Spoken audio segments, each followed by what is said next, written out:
ಬಾಗಲಕೋಟೆ ಜಿಲ್ಲೆಯ ಧಾರ್ಮಿಕ ಕ್ಷೇತ್ರ ಆಗಿರುವಂತಹ ಕೂಡಲ ಸಂಗಮದಲ್ಲಿ ಬಸವ ಧರ್ಮ ಪೀಠದ ವತಿಯಿಂದ 39ನೇ ಶರಣಮೇಳಕ್ಕೆ ಚಾಲನೆ ನೀಡಲಾಯಿತು. ಮಹಾರಾಷ್ಟ್ರದ ಮಾಜಿ ಮುಖ್ಯಮಂತ್ರಿ ಆಗಿರುವಂಥ ಸುಶೀಲ್ ಕುಮಾರ್ ಶಿಂದೆ ಅವರು ಜ್ಯೋತಿ ಬೆಳಗಿಸುವ ಮೂಲಕ ಚಾಲನೆ ನೀಡಿದರು. ಈ ಸಂದರ್ಭದಲ್ಲಿ ಮಾತನಾಡಿದ ಅವರು, ಪ್ರತ್ಯೇಕ ಲಿಂಗಾಯತ ಧರ್ಮದ ಹೋರಾಟಕ್ಕೆ ನಿಮ್ಮ ಪರವಾಗಿ ಬೆಂಬಲಕ್ಕೆ ಇರುತ್ತೇನೆ. ನಾನು ಲಿಂಗಾಯತ ಧರ್ಮವನ್ನೇ ಪಾಲಿಸುತ್ತಾ ಬಂದಿದ್ದೇನೆ. ಶಿವದಾರ ಹಾಕಿಕೊಳ್ಳುತ್ತಿದ್ದೆ, ಲಿಂಗೋ ಕಟ್ಟಿಕೊಳ್ಳುತ್ತಿದ್ದೆ, ಹಣೆಗೆ ವಿಭೂತಿ ಹಚ್ಚಿಕೊಳ್ಳುತ್ತಿದ್ದೆ. ಆದರೆ ಇತ್ತೀಚೆಗೆ ಅವು ಧರಿಸುವುದು ದೂರವಾಗಿದೆ ಎಂದರು.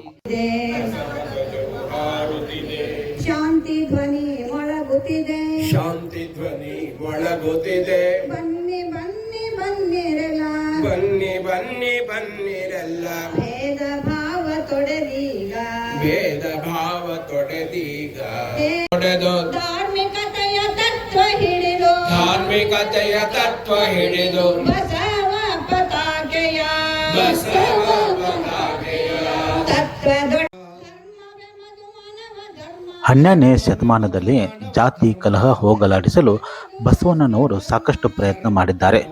ಈಗಲೂ ಸಹ ಇಂಥ ಜಾತಿ ವ್ಯವಸ್ಥೆ ಮುಂದುವರಿಯುತ್ತಿರುವುದು ವಿಷಾದವಾಗಿದೆ ಎಂದು ಬೇಸರ ವ್ಯಕ್ತಪಡಿಸಿ, ಬಸವಣ್ಣನವರ ಆದರ್ಶಗಳನ್ನು ಇಂದಿನ ಯುವ ಪೀಳಿಗೆ ಬೆಳೆಸಿಕೊಳ್ಳಬೇಕೆಂದು ಕರೆ ನೀಡಿದರು. ಶರಣ ಮೇಳದಲ್ಲಿ ಷಟ್ ಸ್ಥಳ ಧ್ವಜಾರೋಹಣವನ್ನು ಜಿಲ್ಲಾ ಉಸ್ತುವಾರಿ ಸಚಿವರಾದಂಥ ಆರ್.ಬಿ. ತಿಮ್ಮಾಪುರ್ ನೆರವೇರಿಸಿದರು. ಸಮಾರಂಭದ ಅಧ್ಯಕ್ಷತೆಯನ್ನು ಶಾಸಕ ವಿಜಯಾನಂದ ಕಾಶ್ಯಪ್ನವರು ವಹಿಸಿದ್ದರು.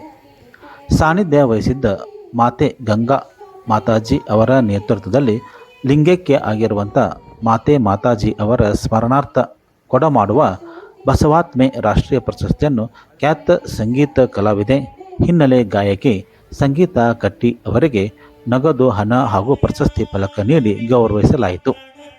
ಈ ಸಂದರ್ಭದಲ್ಲಿ ಹಿನ್ನೆಲೆ ಗಾಯಕಿ ಸಂಗೀತಾ ಕಟ್ಟಿ ತಮ್ಮ ಇಂಪಾದ ಕಂಚಿನ ಕಂಠದಲ್ಲಿ ಹಾಡುವ ಮೂಲಕ ಸಂಗೀತ ಹಾಗೂ ಬಸವ ಧರ್ಮಕ್ಕಿರುವ ನಂಟು ಬಗ್ಗೆ ಮಾಹಿತಿ ನೀಡಿದರು. 3 ದಿನಗಳ ಕಾಲ ನಡೆಯಲಿರುವಂಥ ಶರಣ ಮೇಳದಲ್ಲಿ ರಾಜ್ಯದ ವಿವಿಧ ಪ್ರದೇಶಗಳಿಂದ, ಮಹಾರಾಷ್ಟ್ರ ಹಾಗೂ ಆಂಧ್ರ ಪ್ರದೇಶದಿಂದ ಭಕ್ತರು ಆಗಮಿಸಿ ಇಷ್ಟಲಿಂಗ ಪೂಜೆ ಸೇರಿದಂತೆ ಪ್ರವಚನ ಹಾಗೂ ಧಾರ್ಮಿಕ ಕಾರ್ಯಕ್ರಮದಲ್ಲಿ ಭಾಗಿಯಾಗುತ್ತಾರೆ. ಓಂ ಶ್ರೀ ಗುರು ಬಸವಲಿಂಗಾಯ ನಮಃ. ಓಂ ಶ್ರೀ ಗುರು ಬಸವಲಿಂಗಾಯ ನಮಃ. ಸುರೇಶ ಹಸಪುರೆ ಸೋಲಾಪುರ ಹಾಗೂ ಮರೆಪ್ಪ ಗಿರಣಿ ಒಡ್ಡಾರ್ ಹಿಂಡೆ ಇವರು ಕೂಡ ವೇದಿಕೆಗೆ ಆಗಮಿಸಿದ್ದಾರೆ. ಇವರಿಗೂ ಕೂಡ ಶರಣ ಮೇಳದ ಪರವಾಗಿ ಹೃತ್ಪೂರ್ವಕವಾದಂತಹ ಸ್ವಾಗತವನ್ನ ಈ ಮೂಲಕ ತಿಳಿಸ್ತಾ ಇದ್ದೇನೆ. ವಿಶ್ವಗುರು ಬಸವಣ್ಣನವರಿಗೆ ಜಯ ಬಸವರಾಜ ಭಕ್ತ ಜನ ಸುರಭೂಜ. ಜಯತು ಮಹಾಕಾರಣಿಕ ಲಿಂಗ ದೇವನ ಘನ ತೇಜ. ಜಯತು ಕರುಣಾ ಸಿಂಧು ಭಜಕ ಜನ ಬಂಧು. ಜಯ ಇಷ್ಟದಾಯಕ ರಕ್ಷಿಸು ಶ್ರೀ ಗುರು ಬಸವ ರಕ್ಷಿಸು. ಶ್ರೀ ಗುರು ಬಸವ ರಕ್ಷಿಸು. ಶ್ರೀ ಅವರಿಗೆ ಬಸವಾತ್ಮಜೆ ಪ್ರಶಸ್ತಿ ಪ್ರದಾನವನ್ನ ನೀಡಲಾಗಿದೆ. ಅದೇ ರೀತಿಯಲ್ಲಿ ಈ ದಿನ ಶರಣ ಕಾಯಕ ರತ್ನ ರಾಜ್ಯ ಪ್ರಶಸ್ತಿ 2000 ಹಿಂದೆ ಈ ಮಣ್ಣಿನ ಬಗೆಗಿನ ಅಪಾರ ಕಾಳಜಿ ಇದೆ. ಈ ಮಣ್ಣಿನ ಧ್ವನಿಯಾಗಿ ನೀವು ಮಾಡುತ್ತಿರುವಂತಹ ಕಾಯಕ ನಮಗೆಲ್ಲ ಇಷ್ಟ. ಅಷ್ಟೇ ಅಲ್ಲ, ಇಡೀ ಬಾಗಲಕೋಟೆಗೆ ಜಿಲ್ಲೆಗೆ ಮಾದರಿಯಾಗಿದ್ದಾರೆ. ರವಿ ಸರ್, ನಿಮ್ಮ ಈ ನಿರಂತರ ಜನಪರ ಸೇವೆಯನ್ನ ಗುರುತಿಸಿ ಇಂದು ಈ ಷಡಕ್ಷರಿಯವರು ತಮ್ಮ ಎಲ್ಲಕ್ಕ ಚಿಕ್ಕ ವಯಸ್ಸಿನಲ್ಲಿ ರಾಜ್ಯಾಧ್ಯಕ್ಷರಾಗಿ ಸರ್ಕಾರದ ಎಲ್ಲ ಬೇಕು ಬೇಡಿಕೆಗಳನ್ನು ಈಡೇರಿಸತಕ್ಕಂಥ ಧೀಮಂತ ನಾಯಕ ನಮ್ಮ ಸಿ.ಎಸ್. ಷಡಕ್ಷರಿಯವರು ಸರ್ಕಾರದ ಒಂದು ಭಾವಚಿತ್ರವನ್ನು ಅಳವಡಿಸಬೇಕಂತೇಳಿ ಅವರ ಒಂದು ಆದೇಶ ಕೂಡ ಮಾಡಿದ್ದಾರೆ. ಶರಣ ಬಂಧುಗಳೇ, ಅದಕ್ಕೆ ನೀವೆಲ್ಲರೂ ಜೋರ ಚಪ್ಪಳ ಮುಖಾಂತರ ಸಿ.ಎಸ್. ಷಡಕ್ಷರಿ ಅವರಿಗೆ ತಾವೆಲ್ಲರೂ ಜೋರ ಚಪ್ಪಳ ಮುಖಾಂತರ ಅಭಿನಂದಿಸಲೇಬೇಕಂತೇಳಿ ಈ ವೇದಿಕೆ ಮುಖಾಂತರ ನಾನು ಹೇಳಕ್ ಬಿಡ್ತೇನೆ. ಎಲ್ಲರಿಗೂ ಶರಣಾರ್ಥಿ.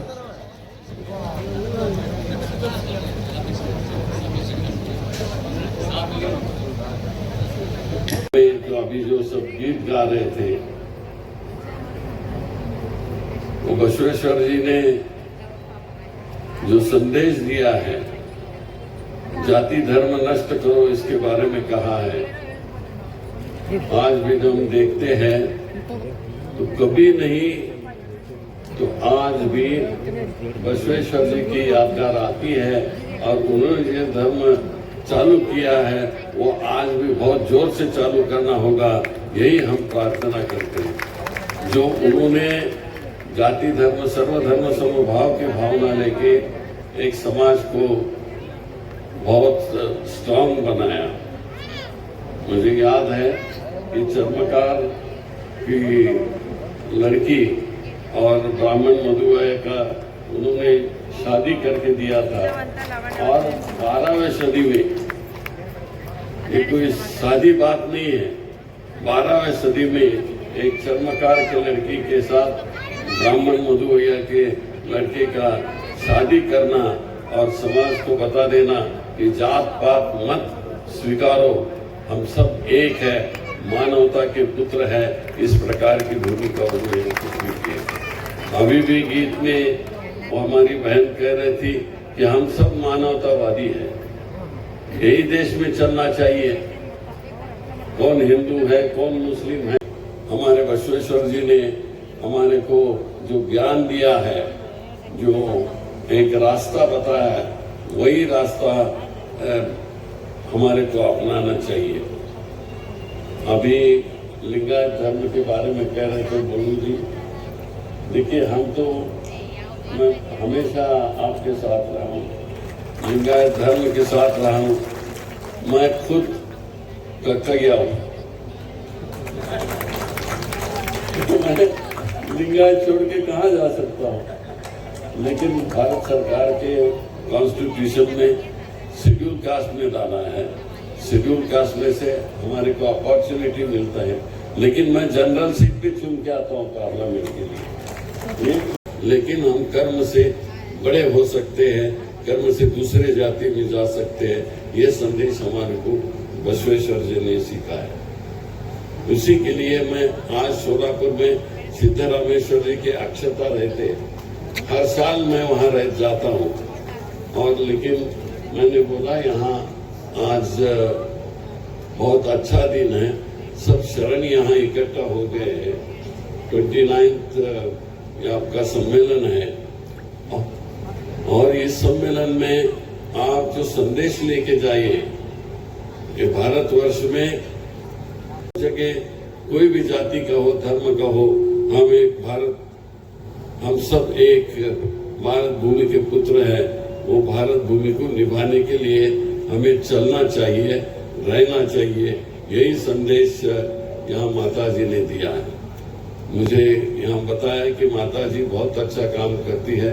मैं पहली बार यहाँ आया हूँ माता जी, मेरा ये दुर्भाग्य है, लेकिन मैं आना चाहता था बहुत साल से, लेकिन हमारे सोलापुर में एक कुडल संगम है, दक्षिण सोलापुर में, वहाँ हमें जाते रहते हैं, लेकिन हम पहले लिंग डालते थे, विभूति भी लगाते थे, लेकिन जैसा समाज में हम आगे बढ़ रहे हैं तो वो विभूति चली गई, लिंग भी चले गया, लेकिन जो हमारा वचन है धर्म का कि सब इकट्ठा होकर लड़े, सब जाति धर्म नष्ट करे और मानवता की पूजा करके हम बसवेश्वर जी के नाम से हमारा धर्म निभाए, यही प्रार्थना हमें करना चाहिए। और मुझे पूरा विश्वास है कि ये सम्मेलन में आप सब यही विश्वास लेके आगे चलोगे। आने वाली पीढ़ी, मैं अभी देख रहा था वहाँ समाधि पर सब बच्चे जा रहे थे। रंग एक झाला रंगी रंगला श्रीरंग, अवघा रंग एक झाला, अवघा रंग एक झाला, अवघा रंग सत्कारा।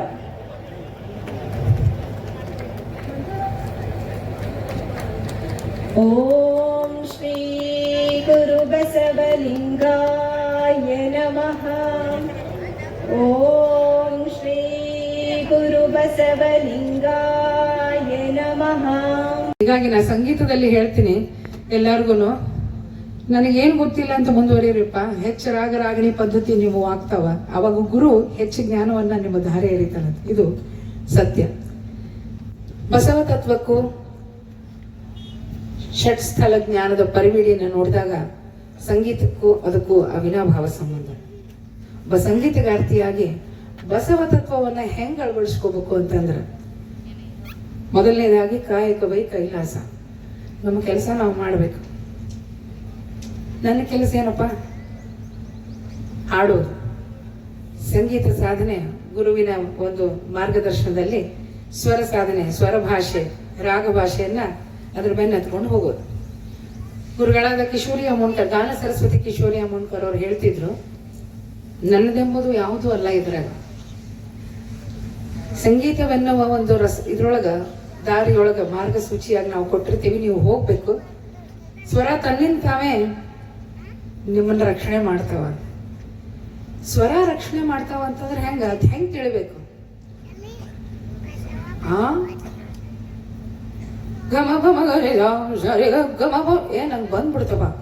ಸರಿ ಗಮ ಭರ್ಜರಿ ತಾ ನೋಡಿದ್ನಪ್ಪ ನಾನು ಅಂತೂ ಬಂತು ಅಂತಂದ್ರ ಅಲ್ಲಿಗೆ ನಿಂತು.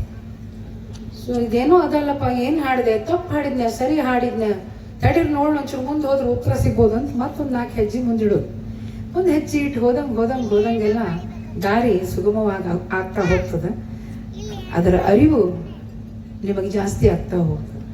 ಹಾಗೆ ಷಟ್ಸ್ಥಲ ಜ್ಞಾನದ ಅರಿವು ಕೂಡ ಒಂದು ಹೆಜ್ಜೆ ಇಟ್ಟಂಗೆ ಅದರ ಜ್ಞಾನ, ಅದರ ಮನವರಿಕೆ, ಅದರ ಒಂದು ಸೌಂದರ್ಯ ನಿಮಗೆ ಗೊತ್ತಾಗ್ತಾ ಹೋಗ್ತದೆ. ಸೊ ಸಂಗೀತಕ್ಕೂ ಈ ಒಂದು ಬಸವ ತತ್ವಕ್ಕೂ ಬಹಳ ಅವಿನಾಭಾವ ಸಂಬಂಧ.